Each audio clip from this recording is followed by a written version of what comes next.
A frozen mummy is offering new insights into human history and geography. On September 19, 1991, German hikers Helmut and Erika Simon were crossing a high pass in the Ötztal Alps, right on the Austrian-Italian border. Snow patches clung to the slopes, but the summer melt had carved strange openings in the ice.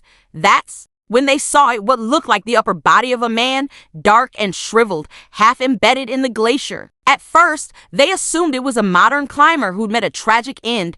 Authorities arrived expecting a routine recovery, but the ice around the body was rock hard. As they worked, they noticed odd items nearby, a stone blade, leather straps, and wooden fragments, nothing like modern gear. Once freed, the body was astonishingly intact. His skin was darkened but preserved, his clothes made from animal hides. His tools simple but expertly crafted. Scientists at the University of Innsbruck quickly realized this wasn't recent at all. Radiocarbon tests delivered the shock. He was over 5,000 years old, dating back to 3300 BC, older than the pyramids. The media named him Ötzi the Iceman, and experts from around the world rushed to study him, but what they found would go far beyond archaeology. Beneath the frozen skin and ancient clothing were signs of a violent end, clues to a story of survival, conflict, and perhaps even murder in the Copper Age, and the first revelation came from something so unlikely. It had been preserved inside his own stomach.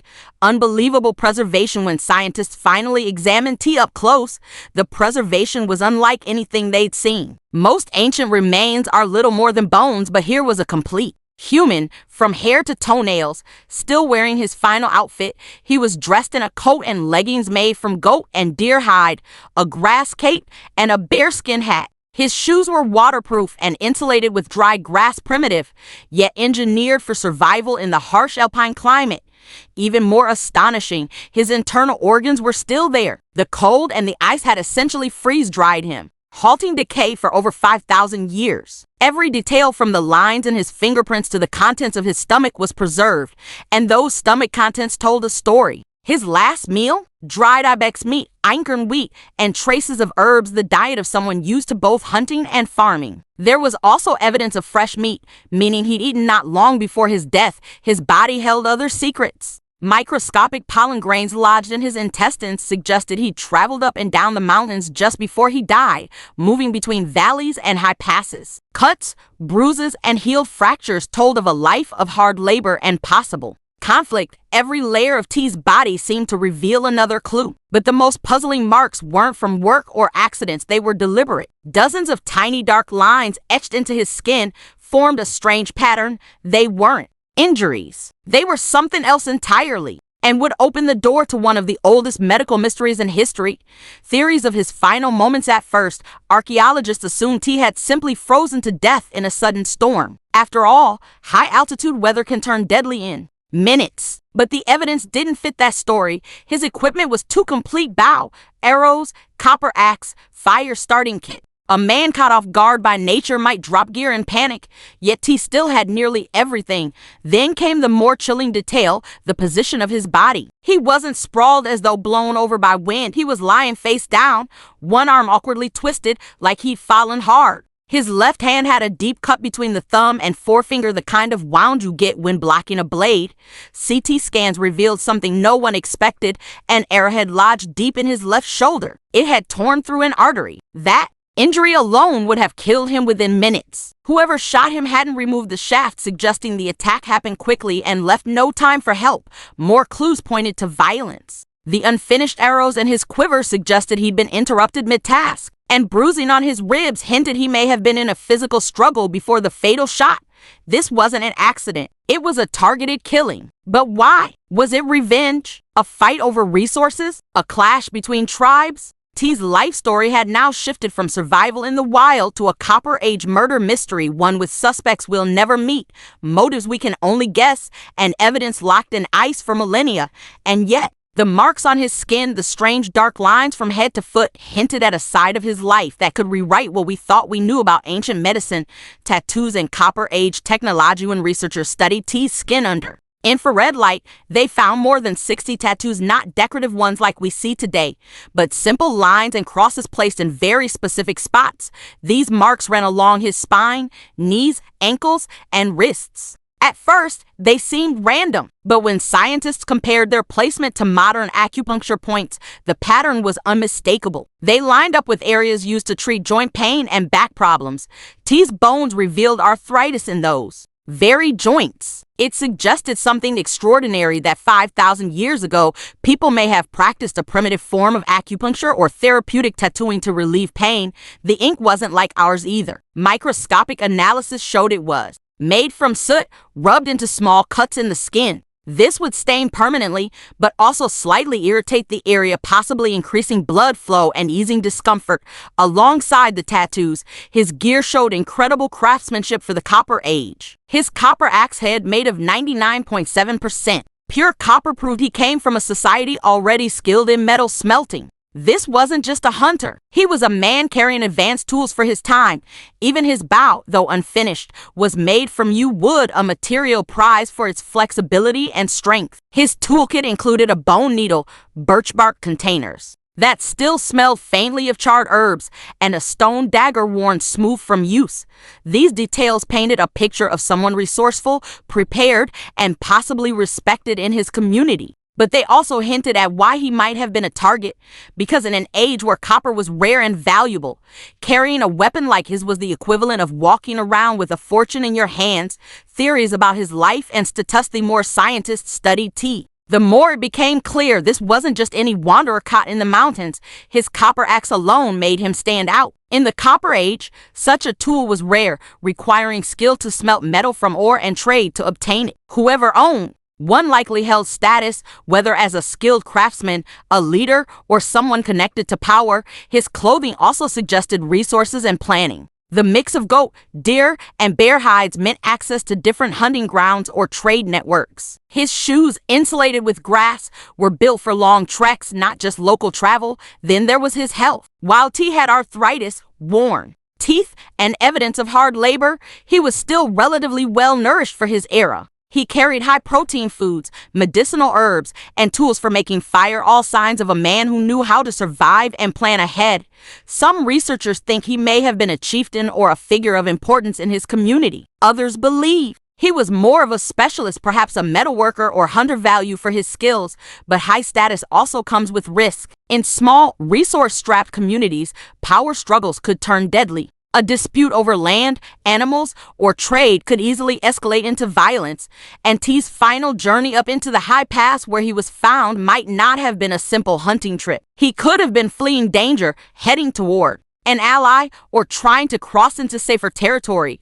Whatever the case, the clues pointed to one thing: T was targeted. And the events leading to that moment may have started days before his death, because new forensic evidence suggested that the fight for his life didn't begin in the mountains. It may have started in the valley below, the days before his death. For years, the timeline of T's final days was a mystery. But modern forensics, right down to the pollen in his stomach, has begun to piece it together like a prehistoric crime scene.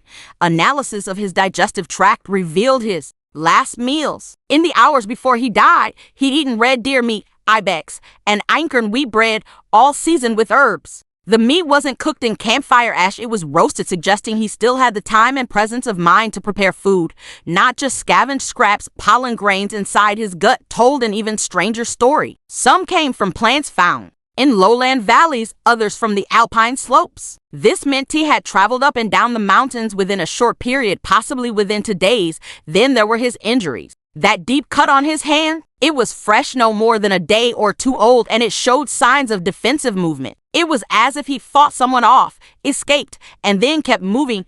Traces of blood from 4 different people were found on his clothing and weapons. One on his knife, 2 on different arrow shafts, and another on his coat. This suggested more than a single encounter, maybe even multiple fights.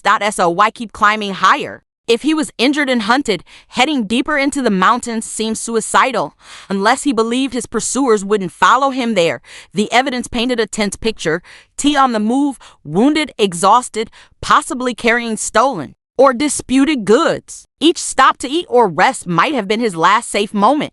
And somewhere on that final climb, he stopped, maybe to make more arrows, maybe to catch his breath. That's when his killer struck from a distance. But the story doesn't end with his death, because T left behind one final surprise. frozen in time with him, that would baffle scientists for decades. The unexpected discoveries after his death. When T's body was first studied, scientists thought they had the full story. A mountain man who lived hard, died violently, and left behind a time capsule. But as research continued, more astonishing discoveries emerged.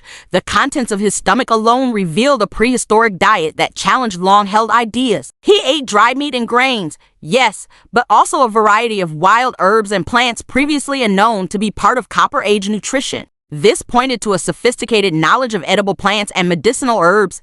Then came the parasites, whipworm eggs found in his intestines, one of the earliest signs of human parasitic infection. These microscopic hitchhikers hinted at the harsh living conditions, poor sanitation, and the constant battle against disease even in prehistoric times. Genetic studies deepened the mystery. When T's DNA was first sequenced in 2012, it made headlines worldwide. Researchers thought he had ancestry linked to early Indo-European steppe populations, a link that rewrote European migration timelines. But a decade later, improved techniques uncovered contamination in those early results. The truth was more complex. T's DNA traced back mostly to Neolithic farmers from Anatolia, not steppe herders. This meant his people were part of an isolated, ancient lineage thought nearly extinct.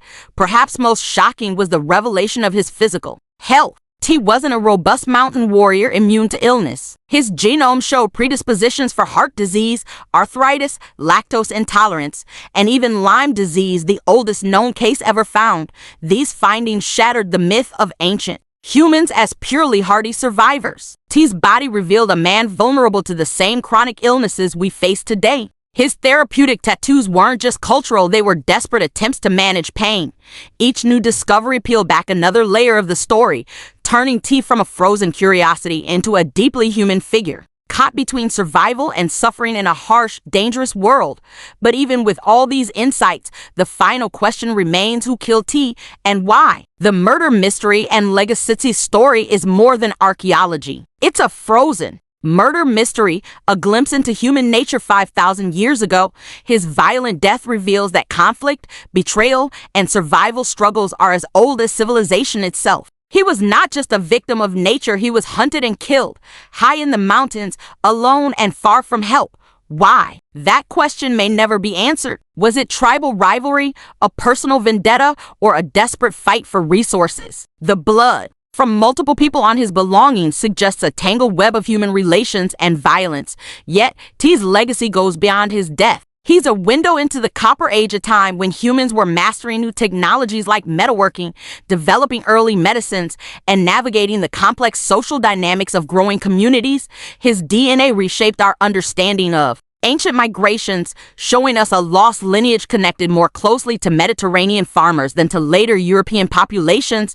His tattoos challenge assumptions about prehistoric medicine. His health reveals the timelessness of human frailty, and his frozen body reminds us that history is not just dates and artifacts, it's stories etched in flesh, blood, and bone. As we look back 5,000 years, T stands as a bridge between past and present, myth and reality, science and mystery. In the end, the Iceman's silence speaks louder than words, inviting us to reconsider what we think we know about our ancestors and about ourselves.